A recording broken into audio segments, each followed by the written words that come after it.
Assalamualaikum warahmatullahi wabarakatuh. Di sini kami kelompok 1 Ekonomi Syariah 5B, mata kuliah Ekonomi Perpajakan akan memaparkan materi mengenai nomor pokok wajib pajak atau NPWP. Sebelumnya anggota dari kelompok 1 yaitu pertama Anindita Yuniar Wijaya NIM 047, kedua Maghfiratul Ulia NIM 072, ketiga Rara Wulansari NIM 073, dan yang keempat Lapisna Diah Yesika Sari NIM 088. Langsung saja, berikut ini adalah uraian materi dari kelompok 1. Pengertian-pengertian dalam ketentuan umum. Mengacu pada pasal 1 Undang-Undang Republik Indonesia Nomor 6 Tahun 1983 tentang Ketentuan Umum dan Tata Cara Perpajakan. Sebagaimana telah beberapa kali diubah terakhir dengan Undang-Undang Republik Indonesia Nomor 16 Tahun 2009. Yang pertama ialah pajak. Pajak adalah kontribusi wajib kepada negara yang terutang oleh orang pribadi atau badan yang bersifat memaksa berdasarkan undang-undang, dengan tidak mendapatkan imbalan secara langsung dan digunakan untuk keperluan negara bagi sebesar-besarnya kemakmuran rakyat. 2. Wajib pajak. Wajib pajak adalah orang pribadi atau badan meliputi pembayar pajak, pemotong pajak, dan pemungut pajak yang mempunyai hak dan kewajiban perpajakan sesuai dengan ketentuan peraturan perundang-undangan perpajakan. 3. Badan. Badan adalah sekumpulan orang dan atau modal yang merupakan kesatuan baik yang melakukan usaha maupun yang tidak melakukan usaha yang meliputi perseroan terbatas, perseroan komanditer, perseroan lainnya, badan usaha milik negara atau badan usaha milik daerah dengan nama dan dalam bentuk apapun, firma, kongsi, koperasi, dana pensiun, persekutuan, perkumpulan, yayasan, organisasi massa, organisasi sosial politik, atau organisasi lainnya, lembaga, dan bentuk badan lainnya termasuk kontrak investasi kolektif dan bentuk usaha tetap. 4. Pengusaha. Pengusaha adalah orang pribadi atau badan dalam bentuk apapun yang dalam kegiatan usaha atau pekerjaannya menghasilkan barang, mengimpor barang, mengekspor barang, melakukan usaha perdagangan, memanfaatkan barang tidak berwujud dari luar daerah pabean, melakukan usaha jasa, atau memanfaatkan jasa dari luar daerah pabean.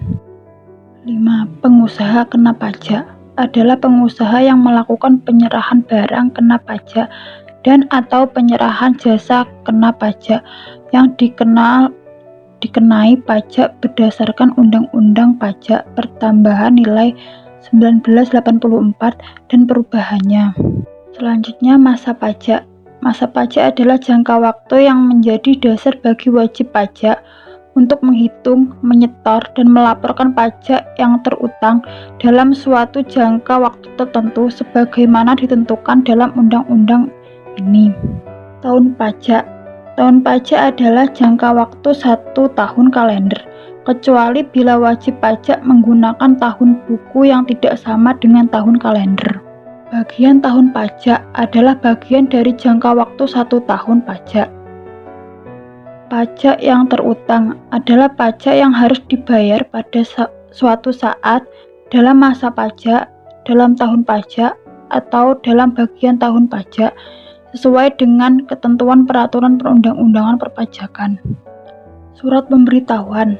Surat pemberitahuan adalah surat yang oleh wajib pajak digunakan untuk melaporkan penghitungan dan atau pembayaran pajak, objek pajak dan atau bukan objek pajak, dan atau harta dan kewajiban sesuai dengan ketentuan peraturan perundang-undangan perpajakan.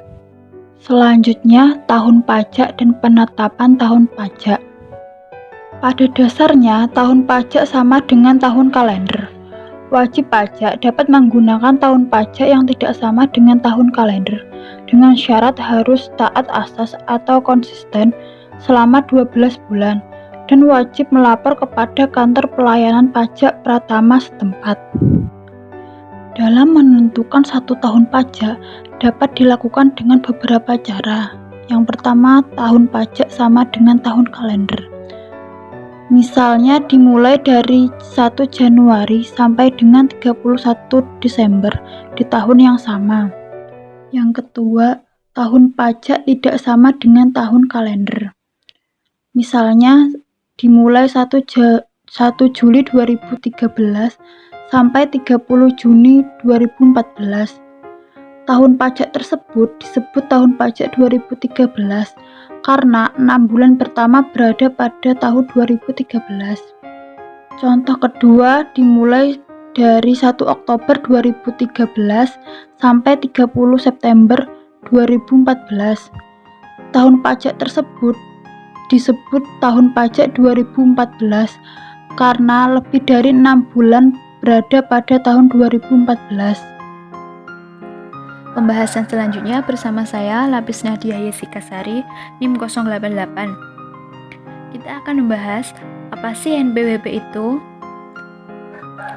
NPWP menurut Undang-Undang Ketentuan Umum Perpajakan Pasal 1 Ayat 16, NPWP atau nomor pokok wajib pajak itu adalah nomor yang diberikan kepada wajib pajak sebagai sarana dalam administrasi perpajakan yang dipergunakan sebagai tanda pengenal diri atau identitas wajib pajak dalam melaksanakan hak dan kewajiban perpajakannya. Wajib pajak sendiri itu merupakan orang pribadi atau badan meliputi pembayar pajak, pemotong pajak, dan pemungut pajak yang mempunyai hak dan kewajiban perpajakan sesuai dengan peraturan perundang-undangan perpajakan. Kemudian saya akan memaparkan contoh NPWP bagi wajib pajak pribadi dan wajib pajak badan. Di dalam NPWP untuk wajib pajak pribadi memuat keterangan nomor NPWP, nama pemegang NPWP, alamat pemegang NPWP, dan tanggal terdaftar NPWP tersebut. Dan untuk NPWP wajib pajak badan itu memuat keterangan nomor NPWP, nama perusahaan, alamat perusahaan, dan tanggal terdaftarnya. Kemudian apa sih fungsi NPWP itu? Yang pertama-tama tentunya untuk mengetahui identitas dari wajib pajak. Yang kedua, untuk menjaga ketertiban dalam pembayaran pajak dan dalam pengawasan administrasi perpajakan. Jadi dengan mempunyai NPWP tersebut, Direktorat Jenderal Pajak bisa mengetahui mana saja wajib pajak yang mempunyai pajak terutang. Fungsi yang ketiga, untuk keperluan yang berhubungan dengan dokumen perpajakan, karena yang berhubungan dengan dokumen perpajakan akan selalu membutuhkan NPWP. Yang keempat, untuk memenuhi kewajiban-kewajiban perpajakan, misalnya dalam setoran pajak atau SPP yang ditetapkan sendiri maupun pemotongan atau pemungutan oleh pihak ketiga harus mencantumkan NPWP. Fungsi yang kelima untuk mendapatkan pelayanan dari instansi-instansi tertentu yang mewajibkan mencantumkan NPWP dalam dokumen-dokumen yang diajukan, misalnya saja dalam dokumen impor dan dokumen ekspor. Fungsi yang terakhir yaitu untuk keperluan pelaporan surat pemberitahuan atau SPT masa maupun SPT tahunan. Kemudian, cara memperoleh NPWP. Cara memperoleh NPWP ini dibagi menjadi dua, yaitu secara offline maupun secara online. Yang pertama secara offline atau langsung. Kita yang akan membuat NPWP harus datang ke kantor pelayanan pajak atau KPP terdekat. KPP terdekat di Tulungagung ini berada di Kecamatan Boyolango yang mempunyai nama KPP Pratama. Kemudian kita juga harus membawa fotokopi kartu identitas diri, KTP untuk warga negara Indonesia, dan paspor atau surat izin tinggal untuk warga negara asing. Bagi karyawan, membawa surat keterangan kerja dari perusahaannya tempat bekerja, dan bagi PNS membuat surat keputusan atau surat keterangan atau SK. Untuk wajib-wajib pajak badan diharuskan membawa surat keterangan usaha atau SKU. Kemudian juga membawa surat pernyataan yang sudah ditandatangani di atas materai 6.000. Surat ini menjelaskan bahwa wajib pajak benar-benar memiliki usaha. Kemudian mengisi formulir pengajuan NPWP yang telah disediakan di kantor pelayanan pajak. Jika semuanya sudah diisi, maka serahkan berkas tersebut ke petugas pendaftaran. Kemudian, cara memperoleh NPWP secara online. Yang pertama, bagi yang belum mempunyai akun, maka diharuskan mengunjungi website https://erek.pajak.go.id. erek.pajak.go.id ini adalah website yang dibuat Dirjen Pajak untuk melayani pembuatan NPWP secara online. Di dalam pendaftaran akun ini membutuhkan alamat email Anda yang aktif. Kemudian jika sudah berhasil memasukkan alamat email dan mendaftar, maka periksalah email yang Anda daftarkan tadi dan klik tautan aktivisasi yang dikirimkan oleh registration@pajak.go.id. Setelah tautan tadi diklik, maka akan muncul formulir seperti di gambar berikut ini yang memuat keterangan jenis wajib pajak, nama sesuai KTP, password, nomor HP, istilah sesuai identitas Anda. Maka jika sudah terisi semua, klik daftar. Ketika sudah berhasil, akan muncul keterangan seperti ini. Selamat, akun atas nama saya, misalnya Lapisna, telah berhasil dibuat. Fasilitas pertama yang dapat Anda nikmati melalui sistem kami adalah pendaftaran NPWP. Kemudian klik tulisan warna biru yang berbunyi klik di sini untuk memulai pendaftaran NPWP. Setelah berhasil login, Anda akan mengisi formulir pendaftaran NPWP seperti berikut ini. Yang memuat keterangan, kategori, identitas, penghasilan, alamat domisili, alamat KTP, alamat usaha, info tambahan, persyaratan, pernyataan, dan PP23. Kategori wajib pajak di sini kita harus memilih sesuai kategori wajib pajak kita sendiri, yaitu orang pribadi, wanita yang telah hidup berpisah berdasarkan keputusan hakim, dan lainnya. Dari kesemua keterangan tersebut, isilah sesuai dengan kategori wajib pajak Anda, apakah orang pribadi, badan, atau lainnya. Jika sudah terisi semua, maka akan muncul status pendaftaran Anda di dashboard situs Erek Pajak. Kemudian pilih kirim token dan pilih submit. Token akan dikirimkan melalui email. Kemudian ikuti langkah-langkah selanjutnya sampai permohonan pembuatan NPWP Anda disetujui. Dan jika sudah disetujui, maka NPWP biasanya akan dikirimkan melalui pos dengan waktu pengiriman maksimal 2 minggu terhitung hari kerja. Pembahasan selanjutnya mengenai pemberian NPWP secara jabatan.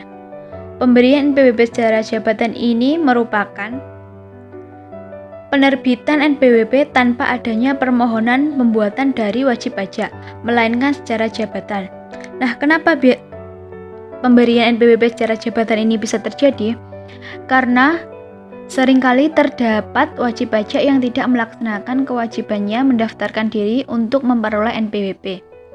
Untuk itu, untuk menghindari NPWP ganda dan memberikan keadilan untuk wajib pajak, maka diperlukan tata cara berikut ini di dalam penerbitan NPWP jabatan. Yang pertama, wajib pajak dapat memberikan sanggahan terhadap Direktorat Jenderal Pajak melalui pos. Sanggahan tersebut biasanya memiliki alasan. Yang pertama, wajib pajak telah memiliki NPWP, wajib pajak telah meninggal dunia, wanita kawin tidak dengan perjanjian pemisahan harta dan penghasilan, dan wajib pajak yang sesuai peraturan perundang-undangan perpajakan tidak wajib mempunyai NPWP. Dalam melakukan sanggahan tersebut, wajib pajak diharuskan menggunakan formulir yang telah ditetapkan oleh Direktur Jenderal Pajak. Dan khusus wajib pajak yang sudah meninggal, maka sanggahan harus disampaikan oleh ahli warisnya. Sanggahan dari wajib pajak tadi dapat diterima juga dapat pula ditolak. Apabila sanggahan diterima, maka Direktur Jenderal Pajak harus menyelesaikannya dalam waktu 14 hari sejak diterimanya surat sanggahan tersebut.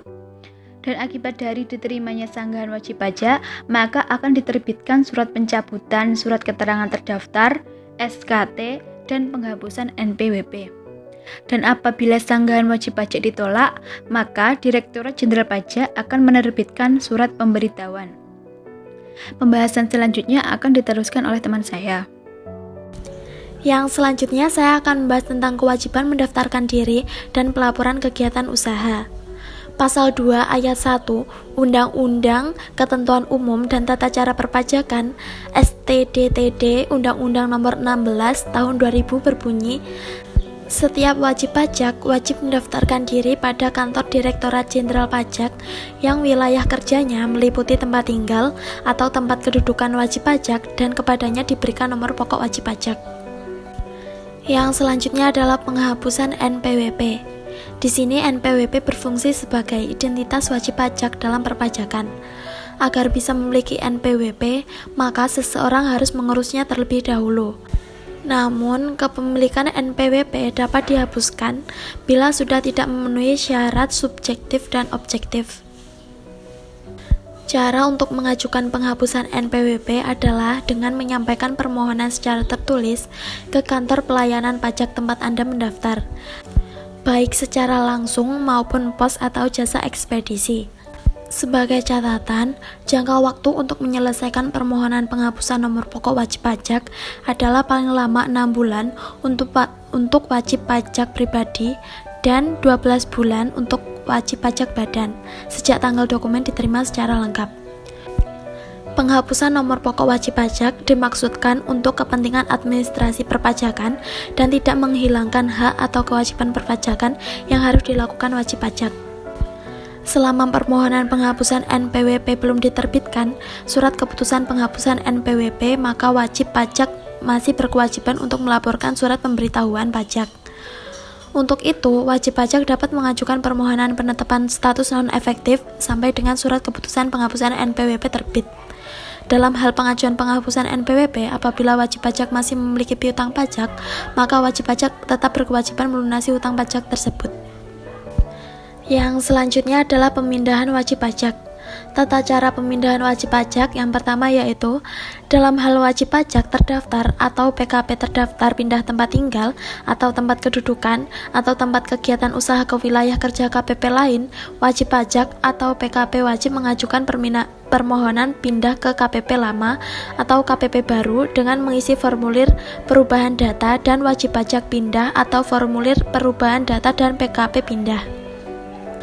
Yang kedua adalah berdasarkan permohonan sebagaimana dimaksud pada ayat 1.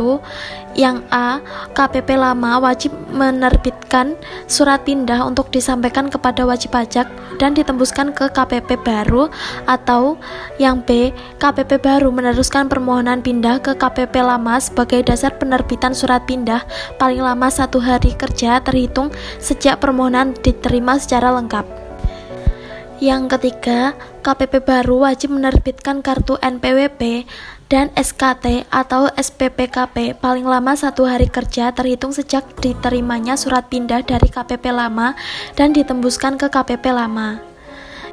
Yang keempat, KPP lama menerbitkan surat pencabutan SKT, surat penghapusan NPWP, atau surat pencabutan SPPKP paling lama 1 hari kerja terhitung sejak diterimanya tembusan kartu NPWP dan SKT atau SPPKP dari KPP baru.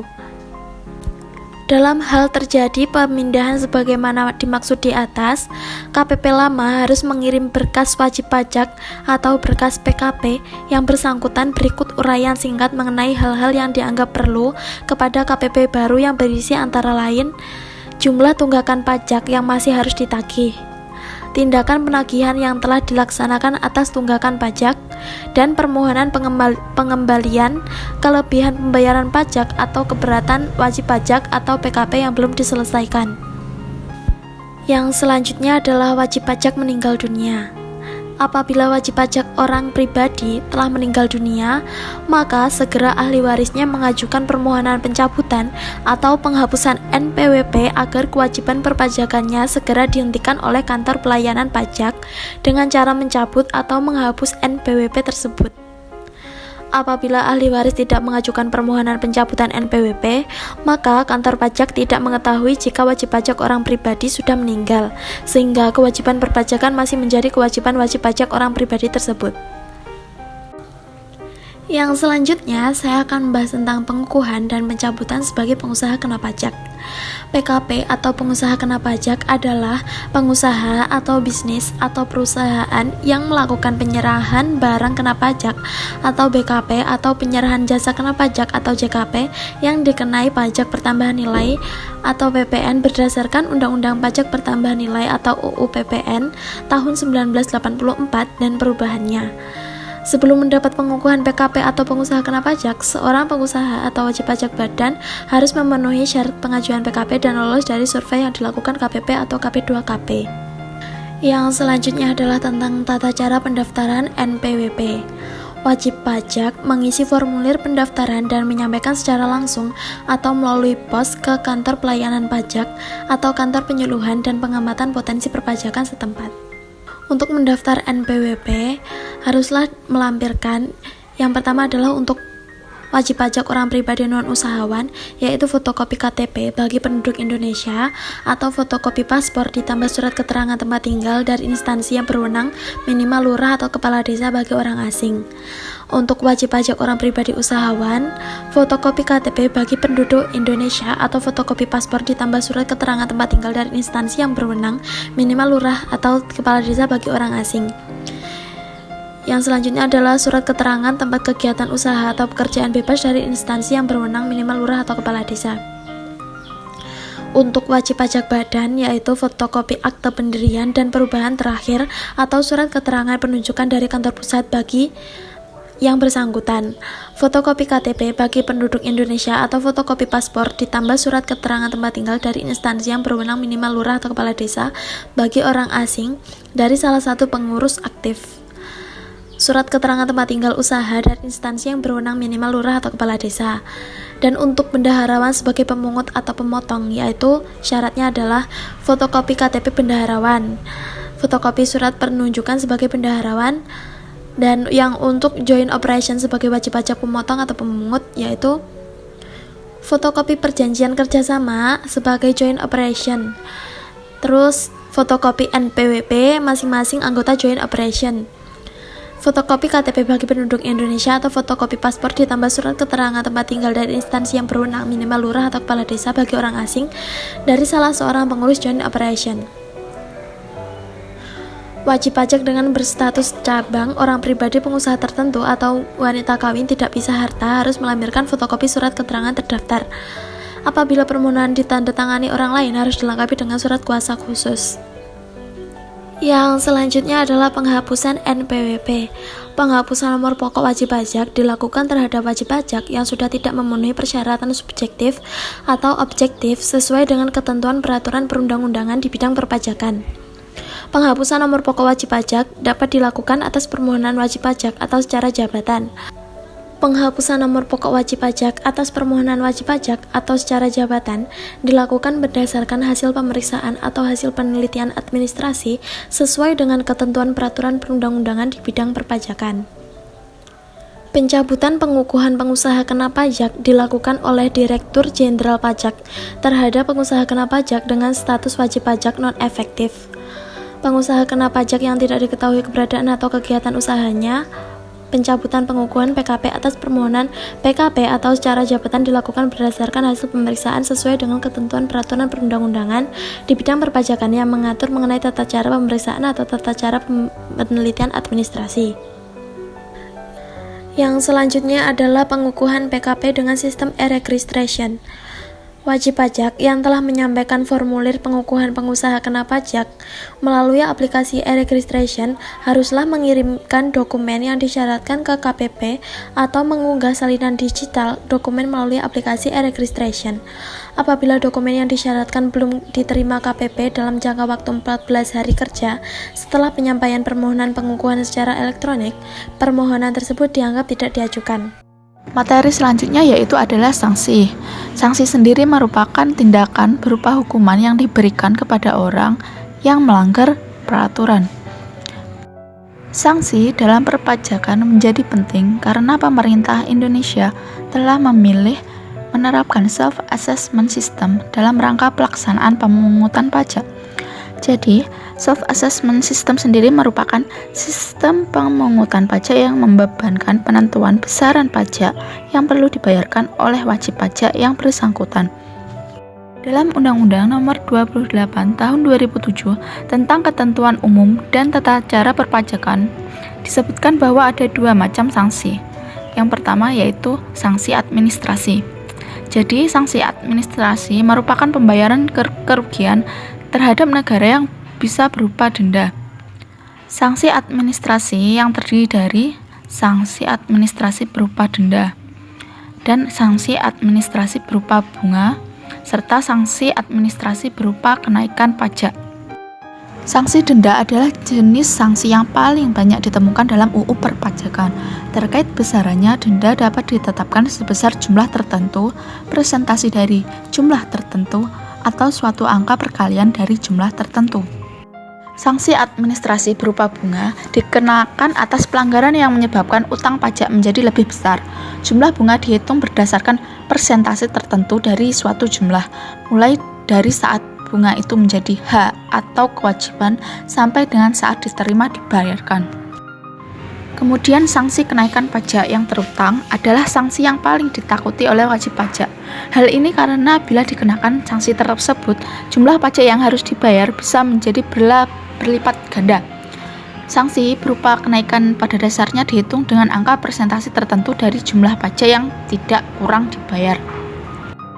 Menurut ketentuan dalam Undang-Undang Perpajakan, ada 3 macam sanksi pidana.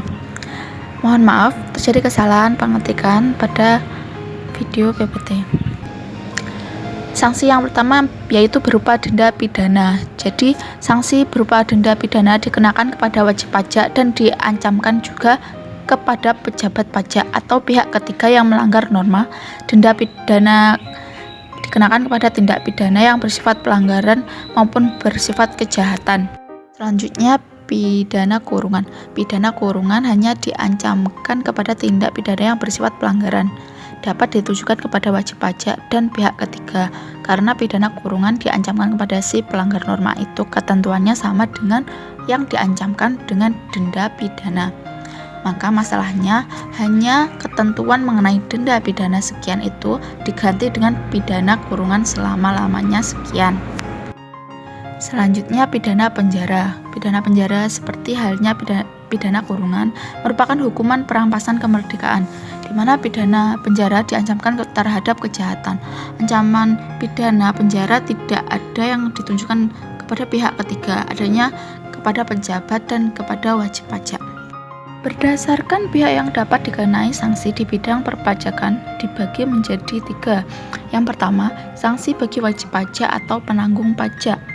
Jadi contohnya seperti SKPKBT atau Surat Ketetapan Pajak Kurang Bayar Tambahan terbit lewat 5 tahun karena wajib pajak dipidana. Maka perhitungannya sanksinya maksimal bunga 48% berdasarkan pasal 15 ayat 4. Selanjutnya, sanksi bagi petugas pajak. Setiap pejabat, baik petugas pajak maupun mereka yang melakukan tugas di bidang perpajakan, dilarang mengungkapkan kerahasiaan wajib pajak yang menyangkut masalah perpajakan. Selanjutnya, sanksi bagi pihak ketiga. Setiap orang yang menurut ketentuan wajib memberikan keterangan atau bukti yang diminta, tetapi dengan sengaja tidak memberi keterangan atau bukti, atau memberi keterangan atau bukti yang tidak benar, dipidana dengan pidana penjara paling lama 1 tahun dan denda paling banyak 10 juta rupiah. Ketentuan ini berlaku juga bagi yang menyuruh melakukan, yang menganjurkan, atau membantu melakukan tindak pidana di bidang perpajakan.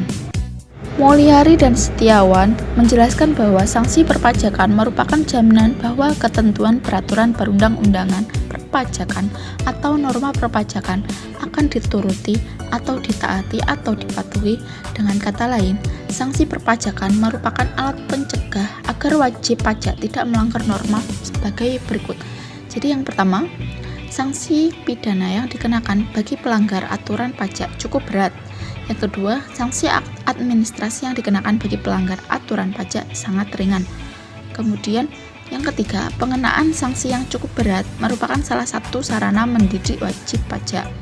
Yang keempat, sanksi pajak harus dikenakan kepada pelanggarnya tanpa toleransi. Yang kelima, pengenaan sanksi atas pelanggaran pajak dapat dinegosiasikan. Itulah uraian materi dari kelompok 1 mengenai NPWP. Apabila ada kurang lebihnya dari materi kami memohon maaf yang sebesar-besarnya. Wassalamualaikum warahmatullahi wabarakatuh.